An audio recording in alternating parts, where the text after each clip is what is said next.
बड़ी खबर के साथ पालम एयरपोर्ट से आतंकी तैवूर को ले जाया गया। तैवूर राणा को लेकर एनआईए की टीम निकली है।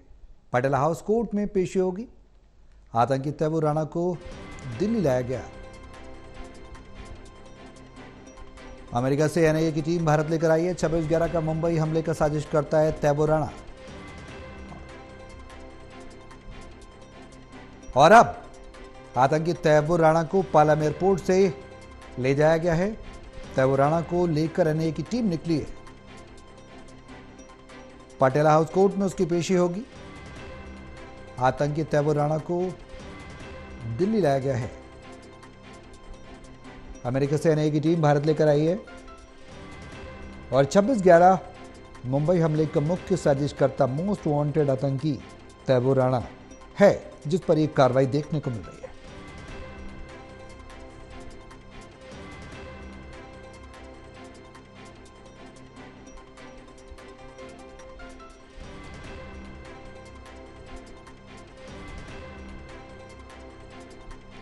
तो ये तस्वीरें हम आपको दिखा रहे हैं पटेला हाउस कोर्ट की, किस तरह से सुरक्षा व्यवस्था को टाइट किया गया है। सिक्योरिटी, हाई सिक्योरिटी देखने को मिल रही है। पालम एयरपोर्ट से आतंकी तैवूर को ले जाया गया। पटेला हाउस कोर्ट में पेशी होगी। हमारे सहयोगी जितेंद्र शर्मा हमारे साथ हैं फोन लाइन पर। ज्यादा जानकारी के लिए इसे दिन करो करेंगे। जितेंद्र, क्या कुछ अपडेट है आगे, क्या कुछ कार्रवाई देखने को मिलेगी? ये जानकारी मिल रही है कि पटेला हाउस कोर्ट में पेशी होगी। अब से कितनी देर में कार्रवाई देखने को मिलेगी? कोर्ट में पेशी होगी, क्या जानकारी है? बिल्कुल सौरभ, देखिए आतंकी तैवूर राणा को कुछ ही देर में अब कोर्ट में पेश किया जाएगा। पेशी के दौरान एनआईए की टीम उसकी पीसी रिमांड की मांग करेगी। हालांकि सूत्र बता रहे हैं तकरीबन 27 से 30 दिन तक की पीसी रिमांड की मांग जो है वो एनआईए की तरफ से की जा सकती है। और एनआईए जब पीसी रिमांड की मांग करेगी उस दौरान उनसे वो तमाम सवाल जो हैं वो एनआईए की टीम करेगी, जिसका जवाब अब तक जो है वो अब तक तैवूर राणा ने नहीं दिया है। हालांकि तैवूर राणा अपने आप को बचाने के लिए और हमेशा ये गुहार लगाता रहा है कोर्ट से कि वो भारत नहीं जाना चाहता, लेकिन 26/11 हमले के सबूत होने के बाद जब ये सबूत अमेरिका की अदालत के समक्ष पेश किए गए, अमेरिका में पेश किए गए, उसके बाद काफी लंबी लड़ाई लड़ने के बाद कोर्ट की अब आतंकी तैवूर राणा को अब भारत ला चुके हैं। अब वो दिल्ली आ चुका है और एनआईए ने अब से कुछ देर पहले प्रेस रिलीज जारी कर गिरफ्तारी की भी औपचारिक पुष्टि कर दी है। अब एनआईए की टीम उसे कोर्ट में पेश करेगी और पीसी रिमांड की मांग करेगी। आने वाले समय में क्या कुछ बड़े खुलासे करता है तैवूर राणा, ये देखने वाली बात होगी। सौरभ, बिल्कुल जितेंद्र, मैं लौटूंगा आपके पास, आप बने रहे हमारे साथ। ये तस्वीरें हम अपने दर्शकों को दिखा दें। पटेला हाउस कोर्ट की ये तस्वीरें सीधे लाइव हम आपको दिखा रहे हैं। टोटल टीवी पर आप देख रहे हैं। पटेला हाउस कोर्ट में पेशी होगी। अब आगे इंटरोगेशन होगा, उससे कानून के हिसाब से उस पर कार्रवाई देखने को मिलेगी। आतंकी तैवूर राणा को दिल्ली लाया गया है और अब पटेला हाउस कोर्ट में पेशी होगी। तस्वीरें आप देख सकते हैं। भारी सुरक्षा बल तैनात है। चप्पे चप्पे पर सिक्योरिटी को हाई किया गया है। ये तस्वीरें हम सीधे आपको दिखा रहे हैं पटेला हाउस कोर्ट से, जहां पर अब उसकी पेशी होगी। कानूनी तौर पर उससे सवाल जवाब किए जाएंगे। एनआईए की टीम लगातार साथ है। सुरक्षा व्यवस्था को पूरी तरह से टाइट किया गया। हाई सिक्योरिटी है। चप्पे चप्पे पर पुलिसकर्मियों को तैनात किया गया है। सिक्योरिटी टाइट की गई है। हाई सिक्योरिटी की गई है। और अब सवाल यह है कि कई राज उगलेगा तैवूर राणा। डेविड कोलमैन हेडली से उसका संपर्क कब से आतंकी, बतौर आतंकी वो सक्रिय था और कितनी वारदातों को अंजाम दे चुका था, और आगे उसकी क्या कुछ प्लानिंग थी, न सिर्फ भारत को लेकर बल्कि वैश्विक स्तर पर, और क्या क्या ब्लूप्रिंट उसने बनाए थे। तमाम राज जो हैं वो खुलेंगे अब धीरे धीरे, क्योंकि जब इंटरोगेशन होगा तो सवाल लाजमी है। जितेंद्र, आपसे कुछ देर में पेशी होगी तैवूर राणा की पटेला हाउस कोर्ट में। तस्वीरें हमने दिखाई हैं लगातार दर्शकों को। आगे के इंटरोगेशन में क्या कुछ कानूनी कार्रवाई देखने को मिलेगी और सुरक्षा व्यवस्था में क्या कुछ देख पा रहे हैं आप?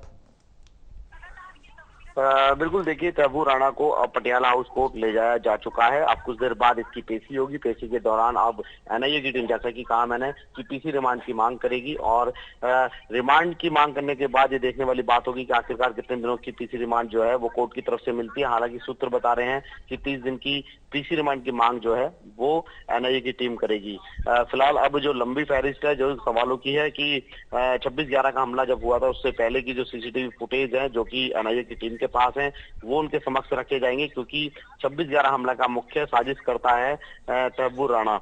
अब इससे लंबी पूछताछ की जाएगी और पूछताछ के बाद अब ये बड़े जो खुलासे हैं वो देश के सामने निकल कर आएंगे कि आखिरकार पाकिस्तान में बैठे कितने ऐसे आतंकी हैं जो भारत को दहलाने की फिराक में थे। आखिरकार वो कौन कौन है, क्योंकि अब से पहले वो सवाल के जवाब जो है वो अब तक भारत को नहीं मिल पाए थे, एनआईए की टीम को नहीं मिल पाए थे। लेकिन अब एनआईए ने अब उसे गिरफ्तार कर लिया है तैमूर राणा को, तो इससे अब लंबी पूछताछ की जाएगी और जो पीड़ित लोग थे उनको भी कहीं ना कहीं अब इंसाफ मिलेगा, क्योंकि यही वो आतंकी है जिसने 26/11 हमला जो है वो कराया था और उसमें काफी लोगों की जान चली गई थी और ऐसे में ये अपने आप को बचाने के लिए लगातार प्रयास करता रहा है। तो फिलहाल आप कह सकते हैं कि आने वाले समय में उन पीड़ितों को भी इंसाफ मिलेगा जो काफी लंबे समय से इंतजार कर रहे थे कि आखिरकार 26/11 का जो हमला कराया था तैमूर राणा, वो आखिरकार भारत कब गिरफ्तार करेगा। तो फिलहाल कह सकते हैं कि अब एनआईए की टीम ने तैमूर राणा को गिरफ्तार कर लिया है, कोर्ट में उसको पेश कर दिया गया है। कुछ देर बाद ये साफ हो जाएगा कि आखिरकार एनआईए की टीम ने कितने दिन की पीसी रिमांड लिया है। एनआईए की टीम की तरफ से एक प्रेस रिलीज जारी भी की जाएगी कि आखिरकार उनको कितने दिन की पीसी रिमांड जो है वो कोर्ट की तरफ से मिली है और आने वाले समय में तैमूर राणा जो कि आतंकी है उसने क्या कुछ जवाब दिए हैं एनआईए को, जो उन्होंने पहले से एक लंबी लिस्ट तैयार कर रखी है और आने वाले समय में अब उन पीड़ितों को भी इंसाफ मिलेगा। सौरभ। जितेंद्र, जो 15 से 30 दिन का आप जिक्र कर रहे हैं पीसी रिमांड लिया जाएगा, रिमांड में जाहिर सी बात है इंटरोगेशन होगा। तैमूर जो बयान देगा उसके आधार पर क्या कुछ क्रॉस एग्जामिन किया जाएगा, किस तरह से क्रॉस वेरीफाई किया जाएगा उसके बयानों को, क्या कुछ आधार रहेंगे लीगली जिसके आधार पर कार्रवाई को आगे बढ़ाया जाएगा, क्योंकि वो एक आतंकी है, उसके बयान पर सीधे तौर पर भी भरोसा नहीं किया जा सकता है। कानूनी दांव पेच के हिसाब से कितने जो जांच की प्रक्रिया है कितनी लंबी होगी, किन किन परतों को वो पार करेगी ये जांच, क्या इसके बारे में कोई जानकारी मिल पा रही है?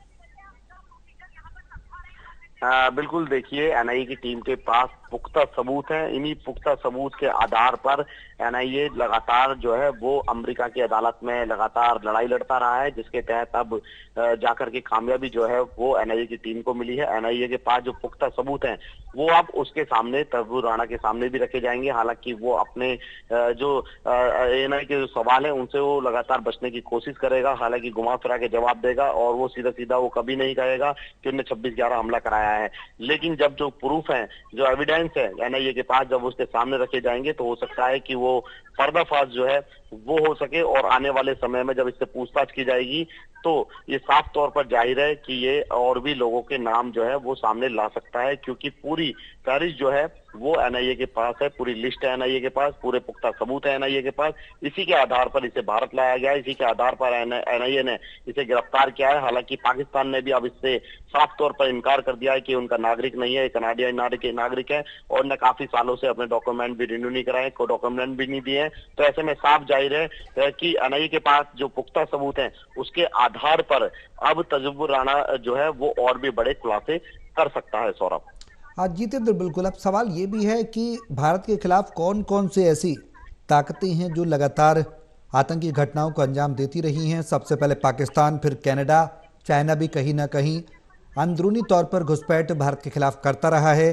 चाहे पीओके के हिस्से को कब्जाने की बात हो, उसमें अपने सैनिकों को डिप्लॉय करने की बात हो, एक बड़े स्तर पर कई देशों की संलिप्तता भी उभर कर सामने आ सकती है। बांग्लादेश अभी हाल ही में हमने देखा किस तरह से बांग्लादेश में एक तरह से तख्ता पलट हुआ, उसमें भी कहीं ना कहीं पाकिस्तान की भूमिका, चीन की भूमिका अहम थी। क्या और बड़े देशों के नाम भी सामने आ सकते हैं? तैमूर राणा उस बात को भी कबूल सकता है कि और देश जो हैं वैश्विक स्तर पर उनकी भी पोल खुलेगी इस बातचीत के दौरान, इस इंटरोगेशन के दौरान, इस कार्रवाई के दौरान? बिल्कुल, देखिए जैसा कि आपने चीन का जिक्र किया, आपने पाकिस्तान का जिक्र किया, तभी ये मुमकिन हो पाया था कि इतने लंबे समय से भारत इसकी गिरफ्तारी की मांग करता रहा है और ये अमेरिका के अंदर इसके ऊपर केस चल रहा था और अमेरिका में ये पूरा मामला चल रहा था। लेकिन जब प्रूफ हो गया और काफी सारे जो एविडेंस है एएनआई की टीम के पास थे, भारत के पास थे, जो सुरक्षा एजेंसी है उनके पास इसके खिलाफ पुख्ता सबूत थे, उसी के आधार पर ये एक बड़ी कामयाबी भारत को अब हासिल हुई है कि जो भारत का मोस्ट वांटेड आतंकी तहव्वुर राणा है वो अब भारत की गिरफ्त में आ चुका है, एनआईए की गिरफ्त में है और भारत आ चुका है।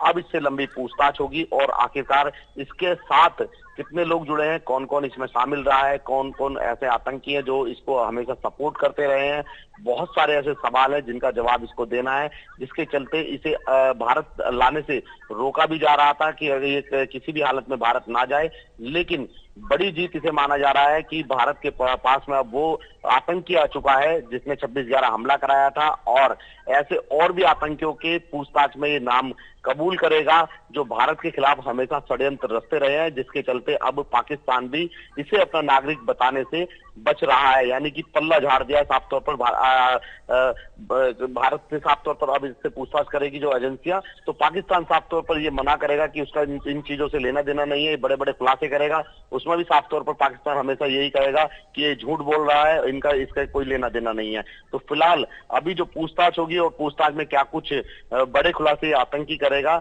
ये आने वाले समय में पता चलेगा, लेकिन इतना जरूर है कि पाकिस्तान ने तहव्वुर राणा को अपना नागरिक बताने से इनकार कर दिया है। उसका साफ तौर पर यह कहना है कि कनाडियन नागरिक है और अब जब इससे बड़े खुलासे जब होंगे तो आने वाले समय में पाकिस्तान और भी जब इस खुलासे होंगे तो ये मना करता हुआ साफ तौर पर नजर आएगा कि तहव्वुर राणा ने जो खुलासे किए हैं उससे उसका कोई लेना देना नहीं है।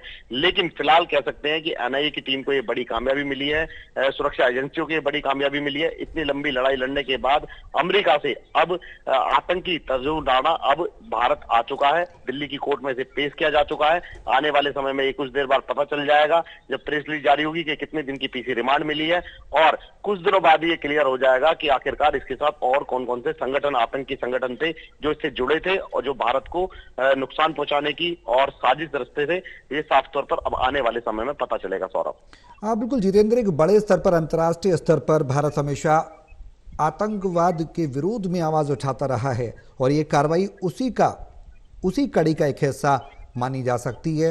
इस जांच के बाद, इस इंटेरोगेशन के बाद, तहव्वुर राणा से राज उगलने के बाद ये भी उम्मीद की जा सकती है कि बड़े स्तर पर जो अंतर्राष्ट्रीय स्तर पर जो आतंकवादी गतिविधियां हैं, आतंकवादी गुट हैं, उन पर भी काफी हद तक लगाम लगाने में वैश्विक स्तर पर सहायता मिलेगी विश्व के देशों को।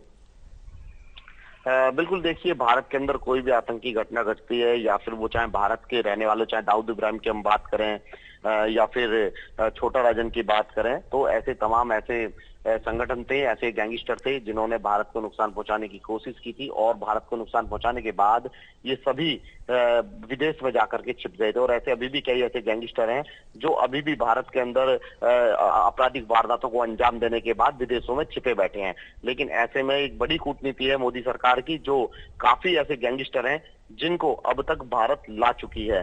चाहे इसमें छोटे राजन का मैं जिक्र करूं, उसको भी लाया जा चुका है। दीपक बॉक्सर की अगर मैं बात करूं, वो भी बड़ा गैंगस्टर था, उसको भी लेकर जो है भारत के इंडिया लेकर आ चुके हैं विदेश से। और ऐसे में अब जो तहव्वुर राणा है जो कि एक बड़ा आतंकी है, इससे पहले जितने भी मैंने नाम लिए ये सभी जो थे ये बड़े गैंगस्टर थे, लेकिन ये एक बड़ा आतंकी है जो कि आईएसआई के संपर्क में रहता था और पाकिस्तान का निवासी है और लगातार भारत को दहलाने की फिराक में हमेशा रहता था और षड्यंत्र रचता रहता था, जिसके तहत इन्हें 26/11 हमला कराने से पहले मौके का जायजा लिया, वहां का मुआयना किया, वहां की वीडियोग्राफी की, वहां के फुटेज लिए और आतंकियों को इसमें वहां पर हमला करने के लिए भेजा और वहां पर उनको गाइड भी करता रहा। तो ऐसे में इसका नाम जो है वो लगातार सामने आता रहा था कि मुख्य साजिशकर्ता जो है वो तहव्वुर राणा ही है जिसने 26/11 हमला कराया था। तो फिलहाल कह सकते हैं कि अब तहव्वुर राणा जो है एनआईए की गिरफ्त में है। आने वाले समय में बड़े खुलासे होंगे, चाहे पाकिस्तान कितना भी मना करता रहे कि उसका नागरिक नहीं है,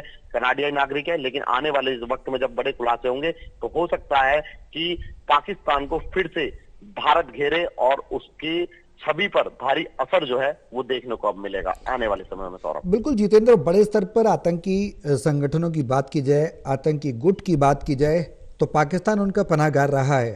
और वो अमा की बात करें, उसामा बिन लादेन की बात करें, या फिर साफ तौर पर ओबामा ने जिस तरीके से अटैक किया था उसामा बिन लादेन पर, अमेरिका की वो घटना वर्ल्ड ट्रेड सेंटर की भूले नहीं दुनिया, उसके बाद बड़े स्तर पर कार्रवाई देखने को मिली थी, वैश्विक स्तर पर आतंकवाद का नाम उठा था और वित्त पोषण जो पाकिस्तान की सरजमी पर ही हुआ था वहीं पर उसे मार गिराया गया था उसामा बिन लादेन को। हाफिज सईद भी इसमें इसी कड़ी में एक बड़ा नाम है, तैमूर राणा भी इसी कड़ी में एक बड़ा नाम है, डेविड कोलमैन हेडली भी इसी कड़ी में एक बड़ा नाम है। ये तमाम बड़े नाम हैं आतंकियों के जो शांति पसंद नहीं है, जिनको कहीं ना कहीं अमन चैन के दुश्मन इन्हें कहा जा सकता है। अब कानूनी कार्रवाई के बाद काफी हद तक कई कड़ियां खुलेंगी और पाकिस्तान जिस तरह से हमेशा हर बात से इनकार करता रहा है कि उसका आतंकियों से कोई नाता नहीं है, इस बार भी हमेशा की तरह उसने ये कहा कि उसका तैमूर राणा से किसी तरह का कोई नाता नहीं, जबकि पाकिस्तान में तैमूर राणा का जन्म हुआ, पाकिस्तान का वो एक आर्मी का एक ऑफिसर रहा, उसके बाद उसने कनाडा की नागरिकता ली, उसके बाद उसने आतंक की दुनिया में धीरे धीरे कदम रखा। तो जाहिर सी बात है कि पाकिस्तान की जो एजेंसी है ISI उसके संपर्क में रहा है, काफी लंबे समय तक पाकिस्तान सरकार से समर्थन मिलता रहा है। अब कई मायनों में पाकिस्तान बेनकाब होगा, इस बात से भी इनकार नहीं किया जा सकता। न सिर्फ पाकिस्तान बल्कि पाकिस्तान की विचारधारा के वो देश भी जो आतंकियों को न सिर्फ समर्थन देते हैं बल्कि उनके पनाहगार हैं, उनको वित्त पोषण करते हैं। बिल्कुल सौरभ, देखिए पाकिस्तान को हमेशा आतंकवादी देश के नाम से जाना जाता है और हमेशा से पाकिस्तान न सिर्फ भारत 26/11 का हमला करा चुका है बल्कि ऐसे तमाम ऐसे हमले हैं, सीज फायर की बात करें या तमाम ऐसे हमले हैं जो पाकिस्तान की तरफ से लगातार किए जा चुके हैं और हमेशा से वो अपने आप को पाक साफ बताता रहा है। लेकिन भारत के पास जो एविडेंस है वो हमेशा से कूटनीति अपनाता रहा है और विदेश में ये जो महाशक्तियां हैं, चाहे अमेरिका की बात करें या अन्य देशों की बात करें, उनके सामने भी, उनके समक्ष भी ऐसे सबूत जो है भारत ने रखे हैं कि आतंकवादी जो घटनाएं हैं वो पाकिस्तान की तरफ से की जाती रही हैं, क्योंकि पाकिस्तान के अंदर कोई भी इसी तरीके की आतंकवादी जो घटना है वो भारत की तरफ से कभी नहीं की गई और ना ही पाकिस्तान ने कभी भी इस तरीके के जो एविडेंस हैं वो भारत के खिलाफ किसी देश के सामने, बड़े महाशक्ति देश के सामने रखे हों। लेकिन भारत हमेशा से आतंकी घटनाओं को झेलता रहा है और हमेशा से जो लोग पकड़े भी जाते हैं, जैसे कि कसाब भी 26/11 हमले में पकड़ा गया था, उसने भी साफ तौर पर कहा था कि जो ये हमला है वो पाकिस्तान की तरफ से कराया गया है। तजब्बुर राणा का उन्होंने साफ तौर पर नाम लिया था कि मुख्य साजिशकर्ता तजब्बुर राणा है, उसने यहाँ की रैकी की थी, उसने ही सभी आतंकियों को गाइडलाइन दी थी, गाइड किया था कि कहां से निकलना है, किस जगह जाना है, कहां पर हमला करना है। तो ऐसे में तमाम ऐसे अब सवाल हैं जिसका जवाब जो है तजब्बुर राणा देगा और आने वाले समय में पाकिस्तान की भी मुश्किलें जो हैं वो साफ तौर पर बढ़ती हुई नजर आएंगी, क्योंकि पूरा देश जान रहा है, पूरी दुनिया जान रही है कि अब पाकिस्तान ने उसको अपना नागरिक कहने से भी साफ तौर पर मना कर दिया। उसका कहना है कि वो कनाडियाई है और वो कनाडा में रहता है और कनाडियाई नागरिक है और पिछले कई सालों से उसने अपने डॉक्यूमेंट कई परतें खुलेंगी जितेंद्र, कई परतें खुलेंगी, बेनकाब होगा न सिर्फ पाकिस्तान बल्कि वो देश है जो आतंकवाद को समर्थन देते हैं, समर्थन करते हैं और वैश्विक स्तर पर अमन पसंद नहीं है, शांति और अमन के दुश्मन बने रहे। आप हमारे साथ लौटेंगे हम आपके पास।